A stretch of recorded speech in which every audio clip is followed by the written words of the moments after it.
श्री सीताराम जी सरकार की जय। श्री हनुमान जी महाराज की जय।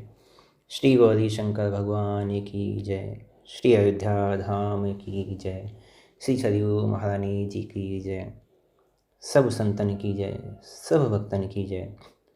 जय जय श्री सीताराम। आज जगन्नाथ जी के महाप्रसाद की कथा को हम सभी श्रवण कर रहे हैं। जगन्नाथ जी के महाप्रसाद की बहुत महिमा है। यदि उसके लिए कुछ शब्दों का प्रयोग किया जाए तो मैं समझता हूँ कि शब्द कम पड़े जाएंगे, इसलिए कुछ ना कहना ही बहुत है। जैसे नाम की महिमा आती है तो कहा जाता है ना कि राम न सखी नाम गुण गाई, कि जो कहा जाए वो फिर राम नाम की महिमा नहीं है। राम नाम की महिमा ऐसी है कि राम जी भी नहीं कह सकते। तो उसी प्रकार से जगन्नाथ जी के महाप्रसाद की महिमा ऐसी है कि उसको कहा नहीं जा सकता। सबसे पहले जगन्नाथ जी का महाप्रसाद जो था वो सबके लिए सुलभ नहीं था। ये हम लोग और मंदिर के और प्राचीन और पहले चलते हैं। पहले जो जगन्नाथ जी का जो मंदिर था वो पहले लौकिक था, है ना। अभी क्या है, अभी अलौकिक स्थिति में है। लौकिक था मतलब पहले जगन्नाथ जी का मंदिर सतयुग, त्रेता, द्वापर, कलयुग हर समय विद्यमान रहता था। जब इस प्रकार से जगन्नाथ जी के मंदिर का जब प्रादुर्भाव हुआ तो उस मनवंतर में यमराज के यहाँ लोगों का आना जाना बहुत कम हो गया। यमपुरी में लोग बहुत कम जाते थे। तो यमराज ने एक बार चित्रगुप्त से कहा कि चित्रगुप्त जी, आजकल लोगों का आना जाना बहुत कम हो रहा है, क्या बात है, धरती पे पाप कम हो गया है क्या? तो चित्रगुप्त जी ने कहा, नहीं प्रभु, पाप तो कम नहीं हुआ है, लेकिन पापियों को पाप से मुक्ति का मार्ग मिल गया है।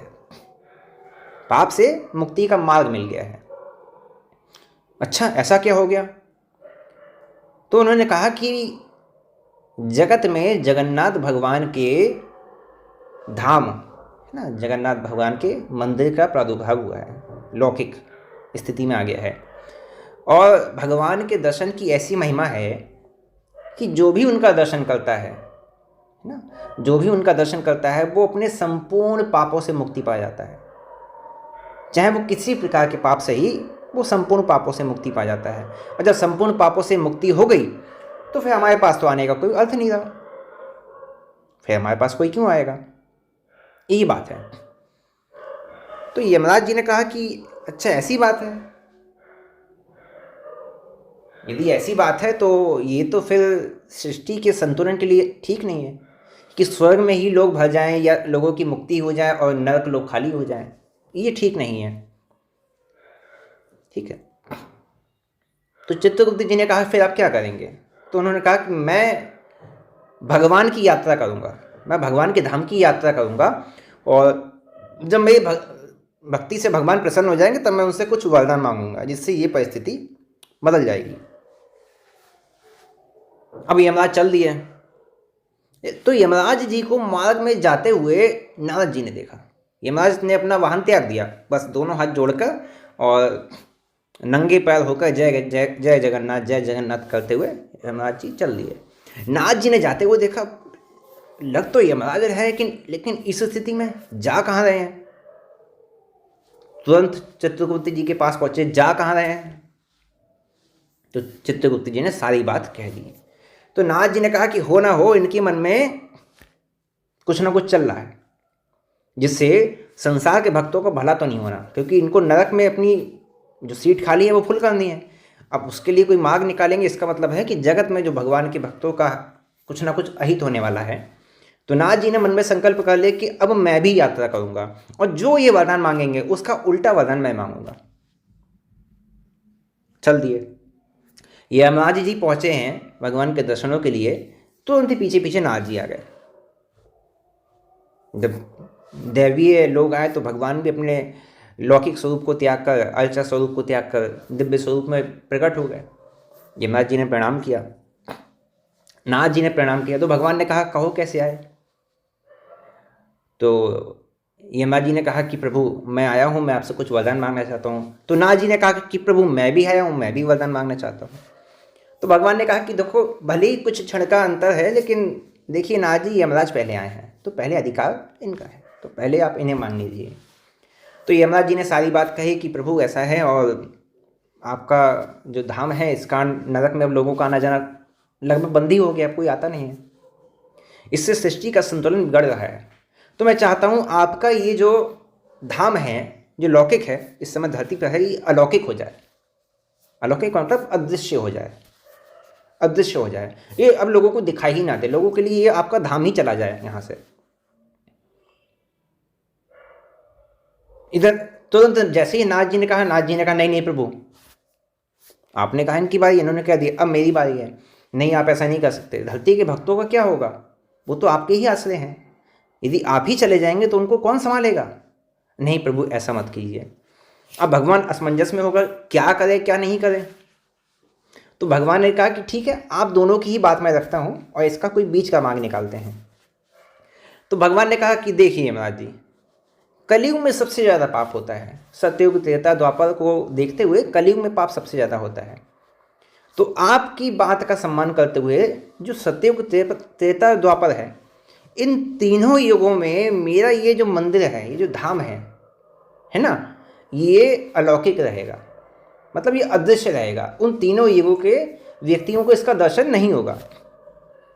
लेकिन जैसे ही कलयुग आएगा तो कलयुग के प्राणियों की कल्याण के लिए, कि कलयुग में जीव का कल्याण सरलता से हो जाए, उस समय मेरा ये धाम लौकिक हो जाएगा और मेरे धाम में दर्शन करने वाला जीव संपूर्ण पापों से मुक्त हो जाएगा और फिर कभी आपकी नगरी का दर्शन नहीं करेगा। नाथ जी भी प्रसन्न होगा कि चलो भाई, कलयुग में सबसे ज़्यादा मारामारी रहती है, तो भगवान का मंदिर अब कलयुग में रहेगा तो इतना प्रकोप नहीं रहेगा। ये महाराज भी खुश होगा कि अपने यहाँ भी लोगों का आना जाना बना रहेगा, अपनी भी जान पहचान चलती रहेगी। दोनों प्रसन्न हो गए और भगवान का धाम फिर धरती पे प्रकट हो गया। भगवान का धाम धरती पे प्रकट हो गया तो अब फिर धाम के प्राकट्य की कथा बाद में है, फिर कभी, क्योंकि ये भी कथा बहुत लंबी है। भगवान का धाम कैसे आया, किस प्रकार से भगवान की मूर्तियाँ वहाँ पे रखी गई, किसने उन्हें बनाया, है ना। फिर आदि छोड़ के वो जब भगवान की आधी मूर्तियाँ हो गई तो भगवान ने कहा था कि विश्वकर्मा जी बनाने के लिए आए थे, तो उन्होंने कहा था कि देखो मैं इन्हें बना तो रहा हूँ, लेकिन यदि किसी ने मुझे इन्हें बनाते हुए देख लिया तो मैं इन मूर्तियों को वहीं अधूरा छोड़ दूंगा और मैं चला जाऊंगा यहाँ से। तो जब वो मूर्तियाँ बना रहे थे तो बहुत समय लग गया था। तो जो रानी थी गुंडीचा देवी, जिनका मंदिर भी है, उनसे रहा नहीं गया तो उन्होंने बाद में दरवाज़ा खोल दिया। तो विश्वकर्मा जी वहाँ से अदृश्य हो गए। भगवान की उतनी ही मूर्तियाँ जितनी आज यहाँ पे अभी दिखाई देती हैं, उतनी ही मूर्तियाँ भगवान की रह गई। ये कथा फिर ऐसी है। अभी कल की बात थी कि भगवान के महाप्रसाद की कथा। तो भगवान का महाप्रसाद सबसे पहले किसी को नहीं दिया जाता था, भगवान स्वयं ही भोग करते थे। भगवान का महाप्रसाद किसी को नहीं दिया जाता था। एक बार उद्धव जी नाथ जी से मिले, उद्धव जी पा चुके थे, उद्धव जी नाथ जी से मिले। तो उद्धव जी ने नाथ जी को भगवान के महाप्रसाद की महिमा बताई। अरे नाथ जी क्या कहें, बस आनंद आ जाता है। मतलब समझ लीजिए कि हृदय बस भक्ति से सरोवर हो जाता है। सब और बस लगता है बस सब भगवान ही भगवान है, सब जगह भगवान का दर्शन होने लगता है। मैं शब्दों में भगवान के प्रसाद की महिमा क्या कहूँ। और उन्होंने कहा और कहा, अब तो नाथ जी का मन बिल्कुल लालायित हो गया। नाथ जी ने कहा बस अब तो कुछ भी हो जाए, भगवान का महाप्रसाद हमको चाहिए। भगवान नहीं देते, नाथ जी को भी नहीं देते थे। तो नाथ जी ने कहा कि अब इंतजाम कैसे किया जाए, भगवान तो ऐसे देंगे नहीं। भगवान ने बिल्कुल सख्त मना कर रखा है कि मेरा प्रसाद देखो लक्ष्मी जी किसी को देना नहीं। तो नाथ जी पहुँचे शंकर जी के पास। शंकर जी से कहा कि आज उद्धव जी हमें मिले, उन्होंने हमसे ऐसी ऐसी बात कही, अब आप ही बताओ क्या कोई मार्ग निकाला जाए कि हमको प्रसाद मिले। तो शंकर जी ने कहा कि देखो भगवान नारायण किसी को अपना महाप्रसाद देते नहीं हैं, वो पाते तो रोज हैं और अपनी थाली में भी नहीं छोड़ते हैं। बड़ी समस्या है, अपनी थाली में भी नहीं छोड़ते हैं। यदि लक्ष्मी जी मान जाएं तो कहीं ना कहीं कुछ काम हो सकता है। तो आप लक्ष्मी जी को यदि मनाने का प्रयास करें तो कुछ काम हो सकता है। दोनों ने सलाह कर ली। शंकर जी ने कहा कि तो कोई युक्ति मैंने बता दी है, जब प्रसाद पाना तो थोड़ा सा हमारे लिए ले आना। नारद जी ने कहा ठीक है। नारद जी तुरंत चले गए बैकुंठ। लक्ष्मी जी ने पूछा, कहो नारद जी कैसे आए? बोले माता बहुत दिन हो गए इधर उधर घूमते हुए, सोचा कुछ दिन रहकर यहाँ की सेवा करूँ, आपकी सेवा में हाथ मत बटाऊँ। भगवान का भोग प्रसाद बनता है, आप अकेले बनाती हैं, मैं बर्तन ही साफ कर दिया करूँगा, झाड़ू कटका ही कर दिया करूँगा, पत्तल ही लगा दिया करूँगा ना। लक्ष्मी जी ने कहा नहीं नहीं नहीं, ये सब करने की आवश्यकता नहीं है, ये भगवान की सेवा है और उन्होंने सख्त हिदायत दे रखी है कि किसी और को ये सेवा देना मत। कहीं कोई हमारा प्रसाद पा ले तो किसी को सेवा मत देना। तो देखो नाथ जी, सेवा तो हम आपको दे नहीं सकते। तो नाथ जी ने कहा कि माता कोई आपकी सेवा बता दो, मैं आपकी ही सेवा कर लूँ। तो माता जी ने कहा कि ठीक है, इस सेवा को छोड़कर भवन में बहुत कुछ झाड़ू कटका सब रहता है और वो आप कर लिया करो। नाथ जी को तो वहाँ रहना था, भवन में माता के साथ रहना था, सानिध्य पाना था और युक्ति निकालनी थी। तो नाथ जी ने कहा हाँ ठीक माता, हम कर लेंगे। अब इस प्रकार से नाथ जी को सेवा करते करते बहुत लंबा समय व्यतीत हो गया। जैसे ही माता जी भगवान के प्रसाद के लिए जाती थी, अंदर से द्वार बंद, अंदर ही प्रसाद बनना है, भगवान पा के बाहर आ जाते थे। और जब तक नाथ जी अंदर जाते थे तब तक पात्र जो है अमनिया करके सब काम पूरा। नाथ जी ने सोचा कि इस प्रकार से बात नहीं बनेगी, इस प्रकार से बात नहीं बनेगी। तो एक बार नाथ जी ने कहा माता जी हमें आपसे कुछ कहना है। तो माता जी ने कहा कि कहो। तो नाथ जी ने वही अपने मन की बात बता दी कि हमने सुना है भगवान के प्रसाद की बहुत महिमा है। देखिए हम भगवान के छोटे मोटे भक्त हैं, आप तो जानती हैं, दिन उनके नाम का गुणगान करते रहते हैं, उनका ही नाम लेते हैं, उनके नाम से ही जी रहे हैं, वही जीवन का आसरा है। यदि आपकी कृपा हो जाए, यदि आपकी कृपा हो जाए तो थोड़ा सा यदि हमें प्रसाद मिल जाए भगवान का तो माता बड़ी कृपा होगी। लक्ष्मी जी ने कहा नहीं नहीं नहीं, ये काम भैया मैं देखो नहीं कर सकती, प्रभु की बहुत सख्त हिदायत है कि देखो नहीं करना है। तो नाथ जी ने बहुत अनुनय विनय कही। तो माता जी ने कहा कि ठीक है, अगर आप इतना कहते हो तो हम प्रयास करेंगे, हम प्रयास करेंगे, वचन दे दिया प्रयास करेंगे। अब माता जी ने सोचा कि प्रयास तो करेंगे लेकिन भगवान से कहना जरूरी है, ये भगवान के साथ जो है फिर गलत हो जाएगा। तो शाम के समय भगवान जब प्रसाद पा रहे थे तो माता जी ने कहा कि देखिए ऐसी सी बात है, और नाथ जी बहुत विनय कर रहे थे और हमने नाथ जी को वचन दे दिया है, लेकिन आपकी इच्छा के विरुद्ध हम काम नहीं कर सकते थे, तो इसलिए हमने स्पष्ट उनसे कुछ नहीं कहा, लेकिन सही सही कहें तो हमने उन्हें वचन दे दिया कि हम प्रयास करेंगे। और आप तो जानते हैं कि यदि हम प्रयास करेंगे तो फिर यदि असफल रहेंगे तो फिर इसमें फिर आपका भी नाम खराब है। तो पहले तो विष्णु जी ने कहा कि देखिए आपने ठीक नहीं किया देवी, है ना, हमने आपको मना किया था। और नाथ जी देखिए बहुत चपल चालाक है, नाथ जी के चक्कर में आप फंस गई तो करना तो था ही आपको फिर। और चलिए ठीक है कोई बात नहीं, आपने वचन दे दिया है, तो नाथ जी को ये ना पता चले कि इसमें हमारी सहमति है, हम जब अनुपस्थित हों, यहाँ पे ना हो, तब आप नाथ जी को दे देना। उन दोनों ने भी आपस में बात कर ली। तो भगवान ने जब प्रसाद पाया तो जैसे कुल्हड़ में लोग दूध पीते ना, तो ऐसे कुल्हड़ में भगवान प्रसाद पा रहे थे। तो भगवान ने कुल्हड़ के बिल्कुल तले में थोड़ा सा छोड़ दिया। भगवान ने कहा कि देखो नाथ जी से कहना कि आज भगवान का मन नहीं हुआ ज़्यादा प्रसाद पाने का, थोड़ा सा बचा हुआ है, इसी से काम चला लो। नाथ जी ने कहा ठीक है। नाथ जी की व्यवस्था हो गई। अब जैसे ही नाथ जी ने अपने अधरों से छुआया है, बस नाथ जी तो ऐसा लगा कि नाथ जी को जैसे किसी के पास मान ले 1 रुपये है और उसको 10 अरब 10 करोड़ रुपए मिल जाएं, उतने गुना उतनी भक्ति, नाथ जी के चेहरे का तेज बिल्कुल दमकने लगे। नाथ जी रोम रोम से नाथ जी के भगवान के नाम का उच्चारण होने लगा। नाथ जी तो भगवान के नृत्य करने लगे, बस क्या कहें। और उसमें वो ये भूल गए कि हमको शंकर जी के साथ भी प्रसाद साझा करना है, पार्टनरशिप वहाँ से हुई है। पी लिया। अब नाचते नाचते कैलाश पहुँच गए। शंकर जी ने कहा बस नाथ जी क्या हुआ, क्या बात है। नाथ जी ने नृत्य करते करते ही शंकर जी को सारी बात दे दी। बस प्रभु कहो मत, बस कहो मत, जर्रे जर्रे में पत्ते पत्ते में सब जगह बस श्री हरि ही दिखाई दे रहे हैं, श्री हरि का नाम ही हर जगह दिखाई दे रहा है, मैं क्या बताऊं। भगवान ने कहा नाथ जी ये आपने ठीक नहीं किया, दिखाइए पात्र। नाथ जी के हाथ से पात्र ले लिया तो उसमें कुछ नहीं। शंकर जी ने कहा कि ये बात ठीक नहीं है, लेकिन ध्यान से देखा तो उसमें थोड़ा सा, जैसे मूंगफली का कोई दाना होता है ना, उसका कोई छिलका कहीं गिरा हुआ रह जाए, उतना थोड़ा सा छिलका सा बिल्कुल उस पात्र के तले में पड़ा हुआ था, तले में। शंकर जी ने बस उसको उठाया एक उंगली से और उसको केवल अपनी जीवा से छुआ लिया। अब तो शंकर जी आनंद विभोर हो गए, भूल गए कि हम क्या हैं क्या नहीं हैं, किस लिए हैं किस लिए नहीं हैं। अब भगवान के आनंद में जब शंकर जी ने नृत्य आरंभ किया है तो धरती पे तांडव होने लगा। अब होश तो था नहीं, बस नाच रहे हैं, जैसे नाच जी तो नाच रहे हैं, शंकर जी ने नाचना प्रारंभ कर दिया। लेकिन दोनों के नाचने में अंतर एक महाकाल है।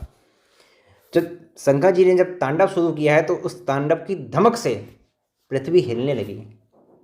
तुरंत पृथ्वी माता ने पार्वती जी से कहा कि ये शंकर जी को क्या हुआ है, कहीं किसी असुर ने आक्रमण कर दिया, कहाँ क्या हो गया, कुछ भी तो नहीं हुआ जी, क्यों ऐसा कर रहे हैं आप, कृपया न रोकिए वरना मेरा विनाश हो जाएगा। तुरंत माता पार्वती आई, शंकर जी को समझाया बुझाया, किसी प्रकार से शंकर जी को शांत किया। शंकर जी बड़ी मुश्किल से शांत हुए। पूछा पार्वती जी ने, क्या हुआ, आप दोनों क्यों ऐसे नृत्य कर रहे हो? तो शंकर जी ने माता पार्वती को सारी बात बता दी कि ऐसे ऐसे बात है। पार्वती जी ने कहा कि आपको पता है ना कि आप जो शीत प्रसाद छोड़ते हैं रोज, वही मैं पाती हूँ, आपने पा लिया, आपने छोड़ा नहीं, ये बात आपने ठीक नहीं करी। अब पार्वती जी बहुत क्रोधित हो गई, बोले ये जो है ये नारायण ने अच्छा नहीं किया, हमारे भैया हैं, हमारा भी अधिकार बनता था, यदि आपको दिया नाथ जी को दिया तो हम क्या पराए हैं, हमारा भी अधिकार बनता था। माता पार्वती बहुत क्रोधित हो गई, ठीक है, और उन्होंने कहा नाथ जी से, जाइए बैकुंठ जाइए और उनसे कहिए कि आज शाम की दावत हम उनके यहाँ करने वाले हैं। शंकर जी पार्वती जी मतलब उन्होंने संदेश भेजा दिया, नाथ जी से कह दो कि शाम के भोज की व्यवस्था कर लें, हम आने वाले हैं। नाथ जी का घबराते हुए माता लक्ष्मी जी के पास, माता ऐसी ऐसी बात हो गई है। माता ने कहा, नाथ जी देखो तुमको तो हमने जैसे तैसे दिया था, अब तुमने जगत में गा दिया, इसीलिए तुम पे कोई भरोसा नहीं करता है, तुम पता नहीं कहाँ की कहाँ लगा देते हो। तो नाथ जी ने कहा कि माता पार्वती बहुत दुष्ट थी। तो लक्ष्मी जी ने कहा, बताओ अब कौन उन्हें शांत करेगा, शाम को तुम तो लड़ाई झगड़ा करवा दोगे।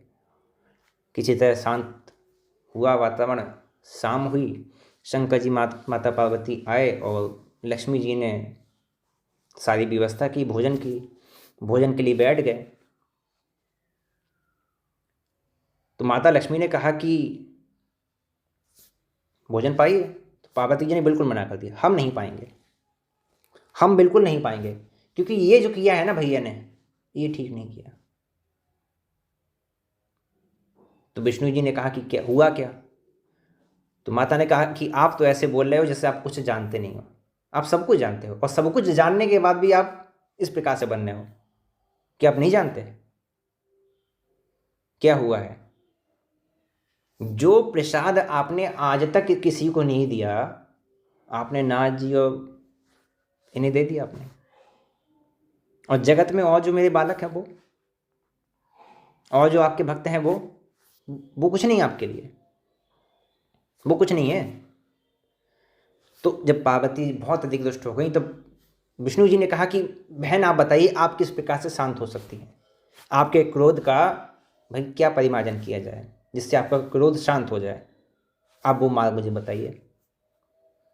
तब माता पार्वती ने कहा कि जिस प्रकार से आज इन्होंने आपका महाप्रसाद पाया है, मैं चाहती हूँ, क्योंकि मैं जगत माता हूँ, मैं जगत माता हूँ, देखिए माता है ना, उन्होंने कहा कि मैं जगत माता हूँ, संपूर्ण जगत मेरी संतान है, तो मैं आपके यहाँ का प्रसाद तब ही पाऊंगी जब आप मुझे वचन देंगे कि आज के बाद आपका महाप्रसाद सबके लिए सुलभ हो जाएगा, सबको आपका महाप्रसाद, जगत में सबको आपका महाप्रसाद प्राप्त होगा, तभी मैं आपका प्रसाद पाऊंगी, अन्यथा नहीं पाऊंगी। तब भगवान विष्णु ने माता को वचन दिया कि ठीक है बहन, यदि आप ऐसा कहती हैं मैं आपकी बात मानता हूँ। और इसलिए आज के समय में भी जगन्नाथ जी में जब जगन्नाथ जी को जब भोग लगता है, उसके बाद जब माता पार्वती जो वहाँ विमला देवी के नाम से जानी जाती हैं, वो महाप्रसाद फिर माता पार्वती को लगता है, उसके बाद ही वो महाभोग बनता है, उसके बाद ही भक्तों में बढ़ता है। मतलब भगवान के प्रसाद पे सबसे पहला जो अधिकार है वो माता पार्वती को वहाँ मिलता है, और उसके बाद फिर सारे जगत में, सारे संसार में बांटा जाता है। ऐसे भगवान का महाप्रसाद सबके लिए सुलभ हुआ माता पार्वती की कृपा से, वरना जगत में सबके लिए सुलभ नहीं था। अरे हनुमान जी नाथ जी को महाप्रसाद नहीं मिलता था, किसी और की क्या कही जाए, भगवान किसी को नहीं देते थे। तो भगवान के महाप्रसाद को यदि कोई भाव से पाले ना कि बस आज तो धन्य होगा, आज भगवान का महाप्रसाद मिल गया, तो उसकी दिव्यता ऐसी है, ऐसी दिव्यता है उसकी कि उसको जीवा से लगाते ही हृदय में भक्ति उत्पन्न हो जाएगी, भक्ति के प्रेम में वो सराबोर हो जाएगा, यदि वो वास्तव में भगवान के प्रसाद की महिमा को समझे और उसके प्रसाद को ग्रहण करे। ये है जगन्नाथ जी के महाप्रसाद की महिमा। ये तो सर्वसाधारण के लिए है, सर्वजन के लिए है, जो शरीरधारी हैं उनके लिए। जगन्नाथ जी के मंदिर में चाहे शरीरधारी हो, चाहे आत्मा हो, चाहे प्रेतात्मा हो, किसी के साथ भी भेदभाव नहीं किया था। जब भगवान जब जगन्नाथ जी का मंदिर जब यात्रा से जब लौटता है, तो वहाँ पे एक अधरपान नाम का प्रसाद बनाया जाता है भगवान के लिए, जिसको बोला जाता है अधरपान।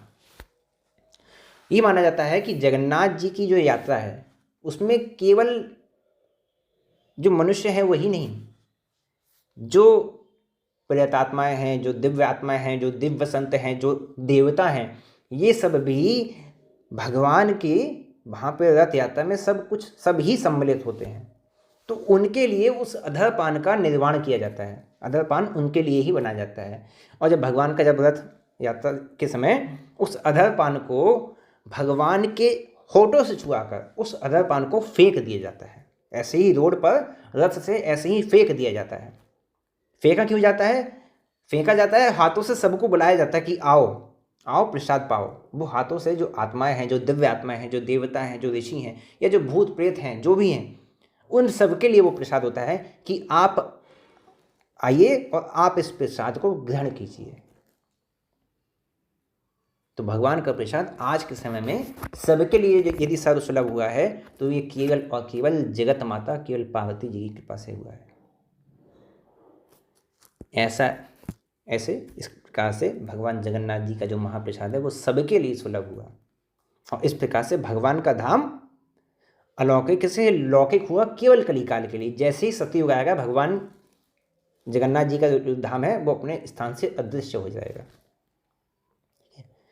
और आज के लिए यहीं विश्राम देते हैं। इसके बाद जैसे भगवान का धाम किस प्रकार से वहाँ प्रकट हुआ, उसको फिर मैं किसी दिन आप सभी को सुनाऊंगा। ठीक है, आज के लिए विश्राम।